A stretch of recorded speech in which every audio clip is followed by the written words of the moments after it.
Assalamualaikum warahmatullahi wabarakatuh. Perkenalkan, nama saya Demikian Nur Syahrianto, dan di sini saya ingin menjelaskan tentang eh, Green Reverse Logistics in Condition of Sustainable Enterprise, atau keadaan dari Green Reverse Logistics yang apa menyebabkan sebuah company itu bisa stabil untuk keberlanjutan nantinya.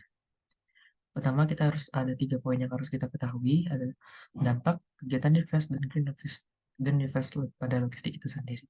Yang pertama, dampaknya. Sekarang ini tentu saja green reverse logistik itu menguntungkan, terutama pada era yang bisa disangkutkan pada greennya. Polusi sekarang meningkat dengan signifikan karena perusahaan mendapatkan tekanan terhadap keberlanjutan dari perusahaan sendiri.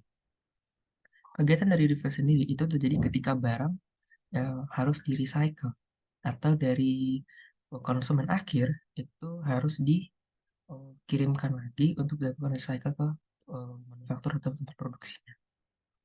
Apa itu green logistik itu? Apa itu green reverse pada logistik? Yaitu penggunaan dari green reverse logistik merupakan langkah penting dalam melampaui keberlanjutan menuju pencapaian sekuritaritas pada perusahaan itu sendiri. Jadi dia mengambil barang-barang yang ada dari bisa katakanlah konsumen-konsumen, itu dilakukan di recycle lagi secara massal pada barang-barangnya sehingga tidak menyebabkan waste management sesuai dengan perusahaan itu sendiri. Apa saja sih benefit atau keuntungan dari GR logistik atau green reverse logistik? Yang pertama itu meningkatkan kecepatan produksi, mengurangi biaya mempertahankan pelanggan dengan meningkatkan tujuan dan memenuhi tujuan untuk keberlanjutan pada perusahaan itu sendiri. Yang kedua ada minimalkan biaya. Minimalkan biaya di sini dimaksudkan seperti biaya return dari konsumen kembali ke pabrik, sehingga dapat meminimalkan biaya secara keseluruhan seperti faktor lagi, produksi, eh, supply yang lainnya. Yang ketiga ada kepuasan pelanggan. Tentunya ketika barang ketika kita berbicara tentang perusahaan, tentu perusahaan akan mengambil yang namanya itu satisfaction dan loyalty dari pelanggan itu sendiri demi membangun perusahaan. Begitu. Yang kedua yaitu ada barrier atau tantangan dari green logistics. Yang pertama dari financial resource, yang kedua ada effort, planning, and collaboration. Yang ketiga ada training and motivation. Ketiga ini yang menyambung gitu. Finansial yaitu pasti menerapkan green itu pasti membutuhkan biaya yang banyak dan tidak sedikit. Yang kedua effort on planning and collaboration. Kita harus melakukan effort lagi dalam melakukan perencanaan beserta mitra bekerjasama dengan mitra-mitra yang tentunya sudah green juga, yaitu seperti supplier, seperti misalkan transportasi atau distribusinya dan lainnya. Yang ketiga itu jadi pada dalamnya, yaitu employee atau employment, training and motivation kepada karyawan-karyawan di kantor. Yang selanjutnya ada alasan penggunaan green reverse logistik. Yang pertama ada socio-political change.